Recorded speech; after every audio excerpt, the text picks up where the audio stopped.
स्नेहदा स्पन्दन स्नेहदा स्पन्दन।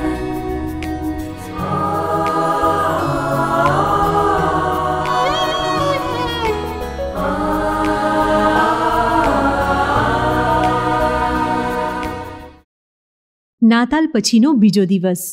ધર્મસભા આજે સંત સ્તેફાન પ્રથમ શહીદનું પર્વ ઉજવે છે. કોઈ પણ પ્રકારના બદલાની અપેક્ષા રાખ્યા વગર આપણને મળેલ તાલંતોનો ઉપયોગ આપણે ધર્મસભાની વિવિધ પ્રવૃત્તિઓ માટે કરતા રહેવાનું છે. સાંભળીએ સંત માથીકૃત શુભ સંદેશના 10મા અધ્યાયના વચનો 17-22. લોકોથી ચેતતા રહેજો, કારણ તેઓ તમને અદાલતને હવાલે કરી દેશે અને પોતાના સભાગૃહોમાં તમને ચાપખા મારશે અને મારે ખાતર તમને સૂબાઓ અને રાજાઓની આગળ ખડા કરવામાં આવશે, જેથી તમે એમની અને વિધર્મીઓની આગળ મારા ઉપરની શ્રદ્ધાનો એકરાર કરી શકો. પણ તમને ગિરફ્તાર કરે ત્યારે તમારે કેમ બોલવું અને શું બોલવું એની ચિંતા કરશો નહીં, કારણ શું બોલવું તે તમને એ ઘડીએ સુઝાડવામાં આવશે. તે વખતે બોલનારા તમે નહીં હો, પણ તમારા પરમપિતાનો આત્મા તમારી મારફતે બોલતો હશે. ભાઈ ભાઈને અને પિતા સંતાનને મૃત્યુદંડ માટે સોંપી દેશે. સંતાનો માતા પિતાની સામે થશે અને તેમને મૃત્યુદંડ દેવરાવશે. મારા નામને કારણે બધા લોકો તમારો દ્વેષ કરશે, પણ જે કોઈ આખર સુધી ટકી રહેશે તેનો ઉદ્ધાર થશે. स्नेहदा स्पन्दन स्पन्दन। આજે સંત સ્તેફાનની શહાદતનું પર્વ છે. સંત સ્તેફાન ઈસુના પુનરુત્થાન પછી અસ્તિત્વમાં આવેલી ધર્મસભામાં અન્નની વહેંચણી માટે નિયુક્ત કરવામાં આવેલા 7 સહાયકોમાંના એક છે. તેઓને ઈશ્વર નિંદા કરવાના ગુના હેઠળ યહૂદીઓએ પથ્થરે મારી નાખ્યા હતા. જો કે સ્તેફાન ગુનેગાર નહોતા. તેઓ પણ ઈસુની માફક નિર્દોષ હતા. ઈસુએ પોતાના 12 શિષ્યોને જે શિખામણ આપી હતી તે આજના શુભ સંદેશમાં સાંભળવા મળે છે. આ શિખામણ સ્તેફાનના જીવનમાં સાચી પડી છે. ઈસુએ શિષ્યોને કહ્યું હતું કે લોકો તેમને અદાલતને હવાલે કરી દેશે. સ્તેફાન પર ઈશ્વર નિંદાનો આરોપ મૂકવામાં આવ્યો અને અદાલતે તેમને ગુનેગાર ગણી પથ્થરે મારી નાખવાની સજા ફરમાવી. અદાલતને હવાલે કરવામાં આવે એ બાબતને ઈસુ વિધર્મીઓની આગળ ઈસુ ઉપરની શ્રદ્ધાનો એકરાર કરવાની તક ગણે છે. સ્તેફાને ઈસુ ઉપરની તેમની શ્રદ્ધાનો આ યહૂદીઓ આગળ એકરાર કર્યો. ઈસુએ વચન આપ્યું હતું કે તે વખતે શું બોલવું, કેમનું બોલવું એ પવિત્ર આત્મા સુઝાડશે. સ્તેફાનના જવાબો અને શબ્દો એમણે પોતે ઘડી કાઢેલા નહોતા. એમને પવિત્ર આત્મા પ્રેરણા આપતા હતા. યહૂદી અને વિધર્મીઓ ધર્મસભાને રંજાડવાનું કામ કરશે જ એવું ઈસુએ શિષ્યોને કહ્યું હતું. તે અત્યારે સ્તેફાન અનુભવી રહ્યા છે. ઈસુ આગાહી કરે છે કે ભાઈ ભાઈને મૃત્યુદંડ દેવડાવશે. ઈસુને કારણે જ એક ભાઈ બીજા ભાઈને મૃત્યુ માટે ધકેલશે. સ્તેફાન એ અનુભવી રહ્યા છે. તેઓ યહૂદી છે. તેનો વિરોધ કરનારા યહૂદીઓ છે. તેઓ ભાઈઓ જ છે. સ્તેફાન ગ્રીક સંસ્કૃતિ ધરાવતા યહૂદી છે. એમને ઇસરાયેલી સંસ્કૃતિ ધરાવતા યહૂદીઓ પથ્થર મારીને મૃત્યુદંડ આપી રહ્યા છે. ઈસુ કહે છે કે ઈસુના નામને કારણે જ શિષ્યોએ ભોગવવું પડશે. સ્તેફાન પોતાના કોઈ ગુનાના કારણે નહીં, પણ ઈસુના નામને કારણે જ ભોગવી રહ્યા છે. ઈસુ વચન આપે છે કે જે આખર સુધી ટકી રહેશે તેનો ઉદ્ધાર થશે. સ્તેફાન ટકી રહે છે. સ્તેફાન ઈસુને છોડતા નથી. સ્તેફાન અવશ્ય તારણ પામ્યા છે. આજે આપણે શહીદ થવાનું છે, પણ એમાં લોહી વેવડાવવું નહીં પડે. આપણા કુટુંબમાં આપણે સહન કરવાનું થઈ શકે.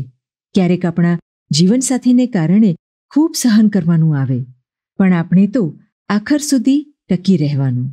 આપણો ઉદ્ધાર થશે. આપણા કુટુંબનું કલ્યાણ થશે. આપણે લગ્ન વિચ્છેદ કરવાનું નથી. એ જ આપણી શહીદી છે. ભાઈ સાથે, બહેન સાથે, મા બાપ સાથે ઈસુના કારણે, એટલે આપણા પ્રામાણિક જીવનને કારણે ખટરાક થાય તો આપણે નમતું જોખી લેવાનું. કુટુંબ બહાર ફળિયામાં, કોલોનીમાં ભલે સહન કરવાનું થાય, પણ એકતા સ્થાપવાના, સમાધાન કરાવવાના કાર્ય કરતા જ રહેવાનું. આ ઈસુના કાર્યો છે. આપણને આપેલી શક્તિઓનો ધર્મ વિભાગની પ્રવૃત્તિઓમાં ઉપયોગ કરવાનો છે.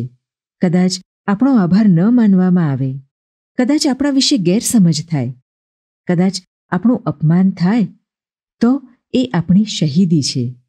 આપણા રોજગાર વ્યવસાયના સ્થળે ઈસુના નામના કારણે કદાચ અડચણ, અગવડ પડે તો એને આપણે પચાવી લઈશું.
ઘેલું ઘેલું થયો લોક ઘેલું રે, મારા ઈસુ પાછળ લોક ઘેલું રે.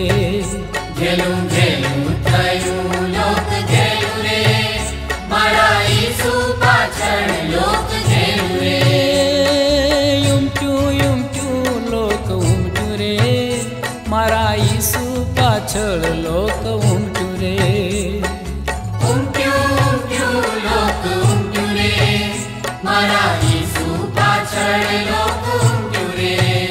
ઘેલું ઘેલું થયું લોક ઘેલું રે, મારા ઈસુ પાછળ લોક ઘેલું રે.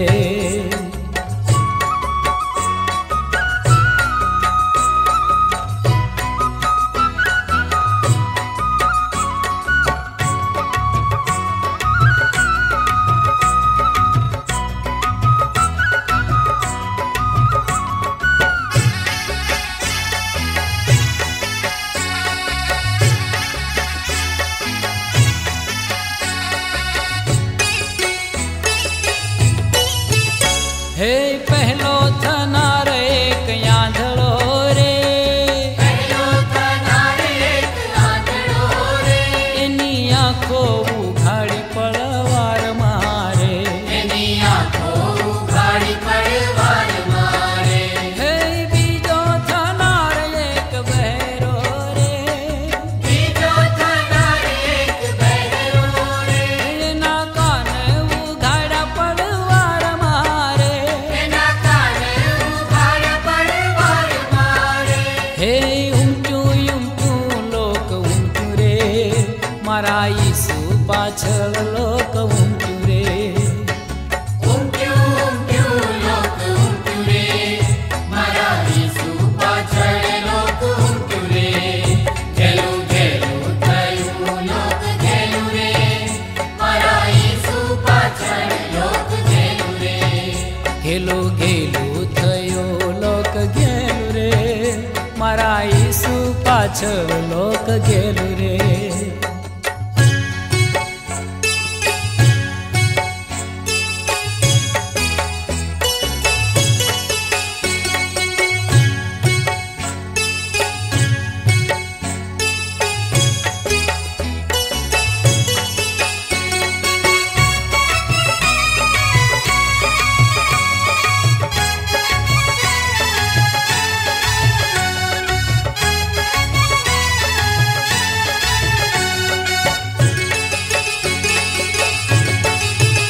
હે ત્રીજો થનાર એક કોઢિયો રે, ત્રીજો થનાર એક કોઢિયો રે, એનો રોગ મટાડ્યો પડવાર મારે. એનો રોગ મટાડ્યો પડવાર મારે. હે ચોથો થનાર એક લંગડો રે, ચોથો થનાર એક લંગડો રે, એને ચાલતો કીધો પડવાર મારે. એને ચાલતો કીધો પડવાર મારે. હે ઊંચું લોક ઊંચું રે, મારા ઈસુ પાછળ લોક ઊંચું રે. ઊંઘ્યું ઊંઘ્યું લોક ઊંઘ્યું રે, મારા ઈસુ પાછળ લોક ઊંઘ્યું રે. ઘેલું ઘેલું થયું લોક ઘેલું રે, મારા ઈસુ પાછળ લોક ઘેલું રે. ગેલું ગેલું થયો લોક ગેલું રે, મારા ઈસુ પાછળ લોક ગેલું રે.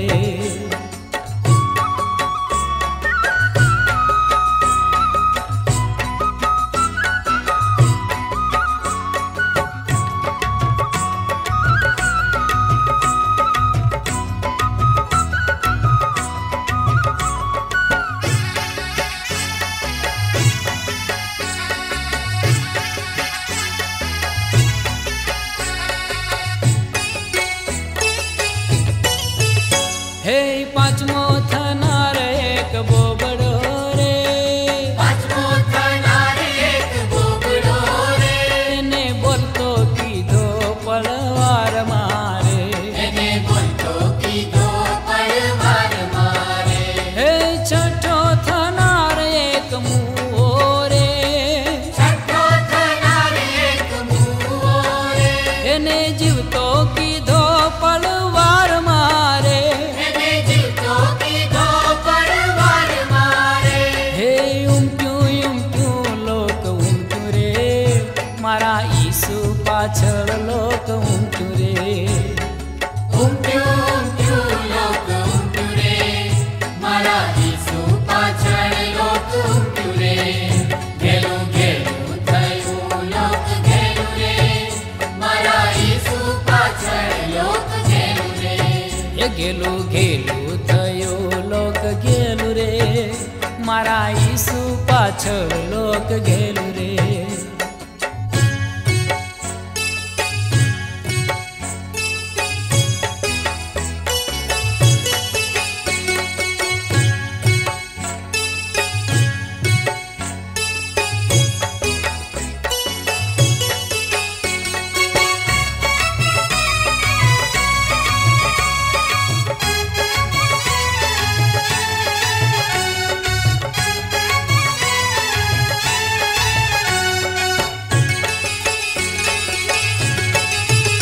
હે સાતમો થનાર એક પાપી રે, સાતમો થનાર એક પાપી રે, એને માફ કીધો પડવાર મારે. એને માફ કીધો પડવાર મારે. હે આઠમો થનાર એક ગાંડો રે, આઠમો થનાર એક ગાંડો રે, એને ડાયો કીધો પડવાર મારે. એને ડાયો કીધો પડવાર મારે. હે ઊંચું લોક ઊંચું રે, મારા ઈસુ પાછળ લોક ઊંચું રે. ઊંઘ્યું ઊંઘ્યું લોક ઊંઘ્યું રે, મારા ઈસુ પાછળ લોક ઊંઘ્યું રે. એ ગેલું ગેલું થયો લોક ગેલું રે, મારા ઈસુ પાછળ લોક ગેલું રે. ઘેલું ઘેલું થયું લોક ઘેલું રે, મારા ઈસુ પાછળ લોક ઘેલું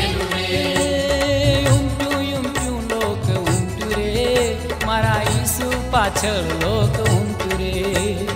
ઉમટ્યું લોક ઉમટ્યું રે, મારા ઈસુ પાછળ લોક ઉમટ્યું રે. એ ઘેલું ઘેલું થયું લોક ઘેલું રે, મારા ઈસુ પાછળ લોક ઘેલું રે.